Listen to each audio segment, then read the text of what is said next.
Good morning साथियों, आप सभी का स्वागत है दिशा कंपटीशन क्लासेस में एक बार फिर से। आज मैं आप लोगों को भारतीय राज्य व्यवस्था में भारत परिषद अधिनियम 1861 के बारे में बताऊंगा। उससे संबंधित जितनी भी महत्वपूर्ण बातें हैं उनके बारे में आज चर्चा की जाएगी। इससे पहले 1858, 1853, 1833, 1813 या इससे पहले के जो भी अधिनियम या चार्टर एक्ट थे उनके बारे में मैंने बताया आप लोगों को। आज 1861 भारत परिषद अधिनियम उससे संबंधित चर्चा की जाएगी। अगर हम इस अधिनियम की बात करें, इस अधिनियम पर देखें तो इसकी जितनी भी महत्वपूर्ण चीज़ें हैं वो आपको बता रहा हूँ। इस अधिनियम की सबसे महत्वपूर्ण ये बात हुई कि इस अधिनियम के द्वारा संवैधानिक विकास का सूत्रपात हुआ।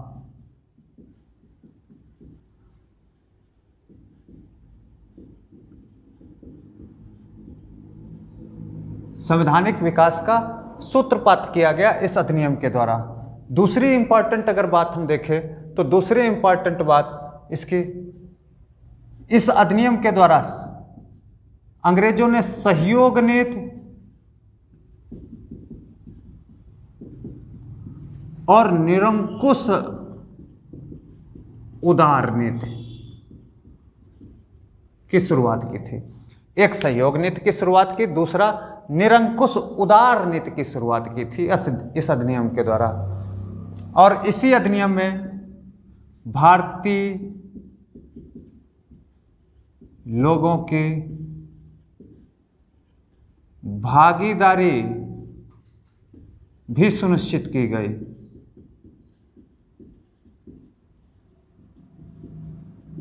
इस अधिनियम के द्वारा भारतीय लोगों की भागीदारी भी सुनिश्चित की गई थी।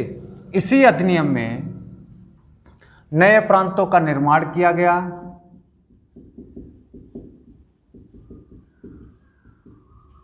नए प्रांतों का निर्माण, और जो नए प्रांतों का निर्माण था तो इसी अधिनियम के तहत वायसराय को नए प्रांतों के गवर्नर या लेफ्टिनेंट गवर्नर जो भी थे उनको नियुक्त करने का अधिकार दिया गया।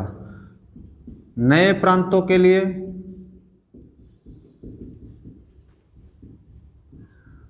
गवर्नर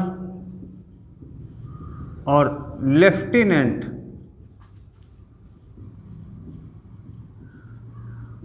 गवर्नर को नियुक्त करने का अधिकार किसको मिला? भारत के वायसराय को। ठीक। और नए प्रांत का निर्माण करता तो उसी में गवर्नर जनरल उनकी सीमा में परिवर्तन कर सकता था। सीमा परिवर्तन, नाम परिवर्तन या विभाजन, ये सारी चीजें कौन कर सकता था? वायसराय कर सकता था या वायसराय की परिषद कर सकती थी। इसके अतिरिक्त भारतीय परिषद को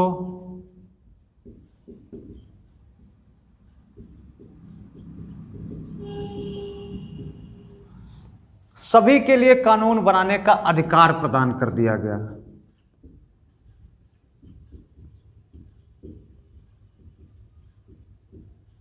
कानून बनाने का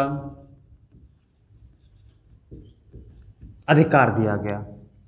इस अधिनियम के द्वारा अब भारतीय परिषद जो भी थी वो क्या कर सकती थी? सभी के लिए कानून बना सकता था। कार्यकारिणी में इससे पहले 4 सदस्य थे।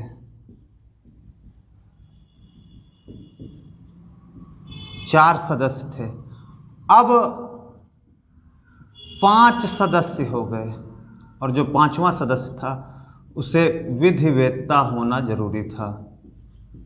विधिवेत्ता होना जरूरी था। यह कंडीशन इसके साथ में लगा दी गई।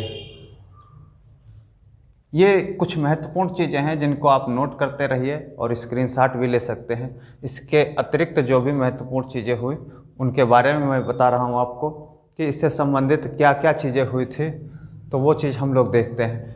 अब इसके बाद जो भी चीज़ें हैं बहुत ही महत्वपूर्ण हैं, बहुत ही ध्यान रखने वाली हैं आपके लिए।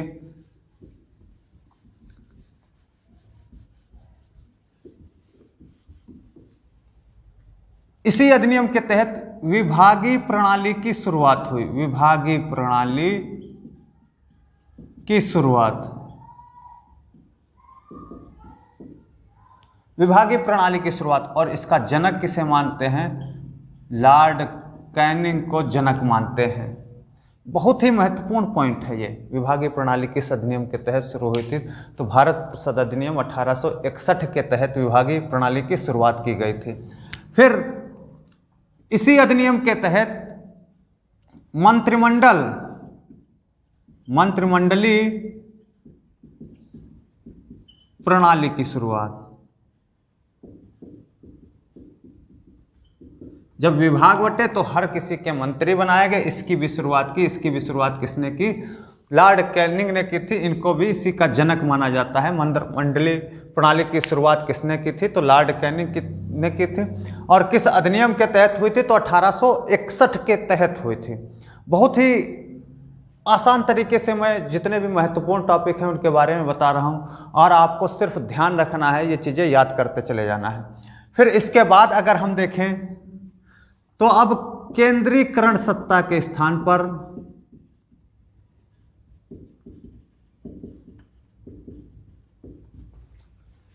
विकेंद्रीकरण सत्ता की शुरुआत हुई।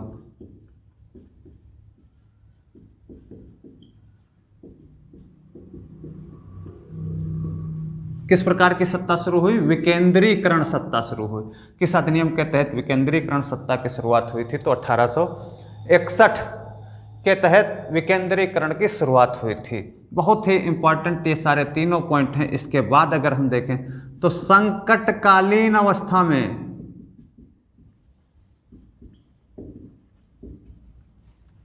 वायसराय अध्यादेश जारी कर सकता था। अध्यादेश जारी कर सकता था।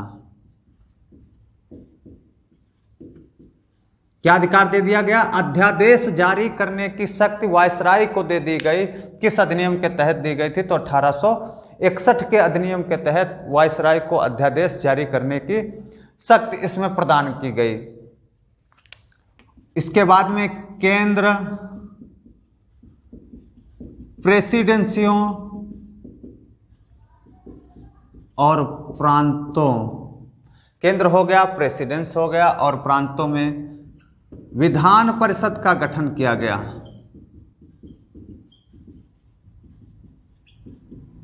तो विधान परिषद केंद्र और प्रेसिडेंस और प्रांतों में कब किया गया था? तो 1861 के अधिनियम के तहत विधान परिषद का गठन किया गया था। और इन विधान परिषदों में या विधायिका में भारतीयों को भी हिस्सेदारी दी गई। विधायिका में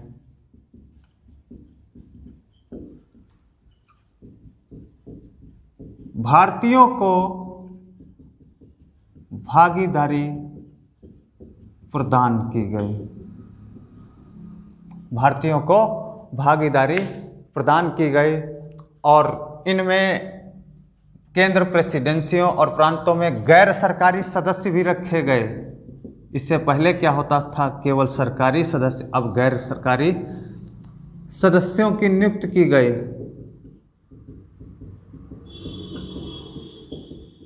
गैर सरकारी सदस्यों की नियुक्ति की गई। ये महत्वपूर्ण कुछ पॉइंट थे जो आपको मैंने 1861 से संबंधित बताए, जिसमें अध्यादेश जारी करने की शक्ति, मंत्रिमंडलीय विस्तार और विभागीय प्रणाली की शुरुआत, प्रेसिडेंसी और प्रांतों में विधान परिषद का गठन, कार्यकारिणी में 4 सदस्य थे, उसकी जगह अब 5 हो गए, जिसमें 5वें को विधिवेत्ता होना जरूरी था। ये महत्वपूर्ण पॉइंट कुछ आपको बताएं, आप इनको नोट करते रहिएगा। इन्हीं से संबंधित आपके क्वेश्चन पूछे जा सकते हैं और पूछे जाते हैं। अगर इसके बाद हम कुछ अधिनियमों की बात करें तो 2 छोटे छोटे अधिनियम आए इसके बाद में, उनके बारे में क्या था देखते हैं। जैसे इसके बाद में एक अधिनियम बहुत छोटा आया या उससे संबंधित एक छोटी सी बात निकल करके आती है। वो अधिनियम अगर हम देखें तो क्या आता है, देखते हैं इसके बारे में, उससे संबंधित क्या चीज़ें हैं। तो 1873 का अधिनियम आया, जिसमें पहली बार ये बताया गया कि ईस्ट इंडिया कंपनी को कभी भी भंग किया जा सकता है। 1873 का अधिनियम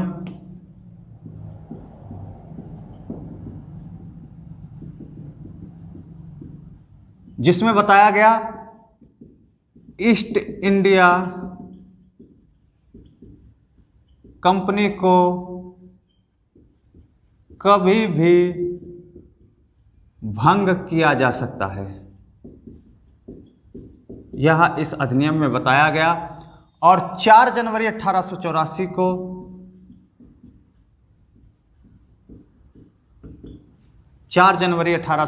को ईस्ट इंडिया कंपनी को औपचारिक रूप से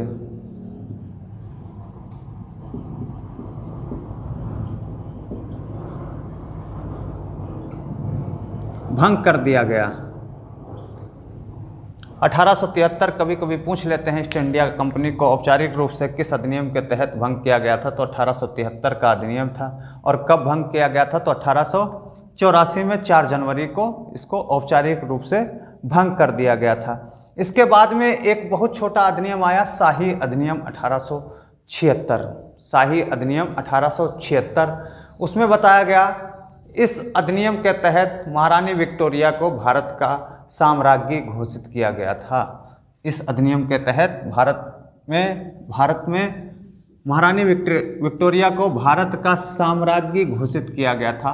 तो कौन सा अधिनियम था? शाही अधिनियम 1876। तो इस अधिनियम के तहत 28 अप्रैल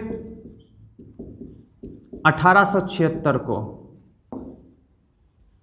महारानी विक्टोरिया को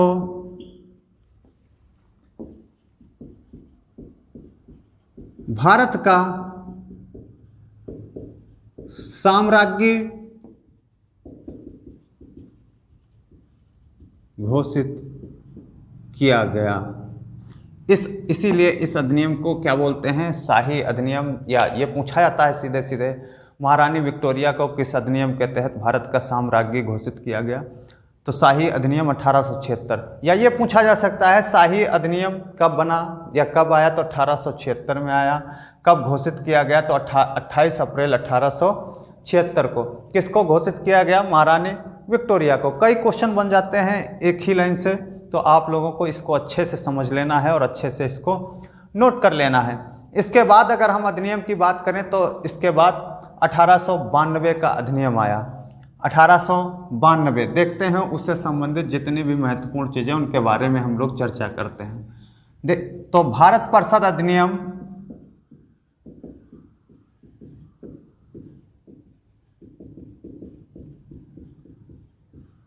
1892, इससे संबंधित जितनी भी चीज़ें हैं वो चीज़ें देखते हैं। क्या है? सबसे पहले इसमें निर्वाचन प्रणाली की शुरुआत।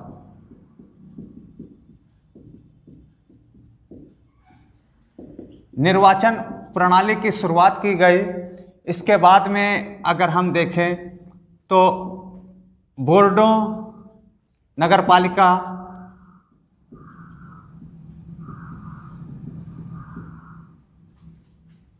जिला बोर्डों, विश्वविद्यालय,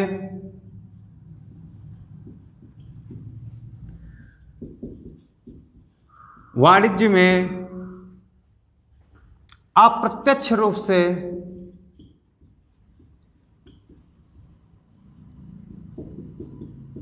निर्वाचन क्या किया गया? नगरपालिका, जिला बोर्डों, विश्वविद्यालय में, वाणिज्य में अप्रत्यक्ष रूप से निर्वाचन प्रणाली की इसमें शुरुआत कर दी गई। किसके माध्यम से? भारत परिषद अधिनियम 1892 के माध्यम से। इसके बाद इसमें अगर देखा जाए तो भारतीय सदस्यों, सबसे महत्वपूर्ण जो पॉइंट है वो भारतीय सदस्यों को बजट में या बजट पर बहस करने और प्रश्न पूछने का अधिकार, लेकिन मत देने और अनुपूरक प्रश्न पूछने का अधिकार नहीं दिया गया। अनुपूरक प्रश्न पूछने का अधिकार नहीं। ठीक, ये सबसे इंपॉर्टेंट चीज इसमें घटित हुई कि अब पहली बार भारतीय सदस्यों को बजट पर बहस करने और प्रश्न पूछने का अधिकार दिया गया, लेकिन अनुपूरक प्रश्न नहीं पूछ सकते थे अब भी, और ना ही उसमें अपना निर्णायक मत दे सकते थे। इसलिए तब भी एक बहुत बड़ी ये भागीदारी थी भारतीयों के लिए, क्योंकि इससे पहले बजट पर न चर्चा कर सकते थे, न प्रश्न पूछ सकते थे, न बहस कर सकते थे, न उसमें शामिल हो सकते थे। पहली बार भारतीयों को इसके माध्यम से बजट में शामिल किया गया और प्रश्न पूछने का हकदार दिया गया। और परिषद में भारतीय सदस्यों की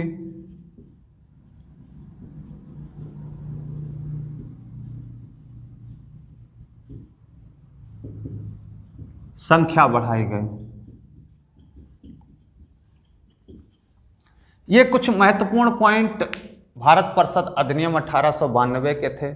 आज मैंने आपको 1861, 1873, 1876 और 1892 अधिनियम के बारे में बताया। उम्मीद करता हूँ आप लोगों को अच्छे से समझ में आए होंगे, और ज़्यादा से ज़्यादा आप इनको अध्ययन करिएगा, इनको नोट जरूर कर लीजिएगा, वीडियो को अच्छे से समझिए, देखिएगा और एक बार उन पर डिस्कस भी करिएगा। जय हिंद दोस्तों, जय दिशा तय दिशा, धन्यवाद।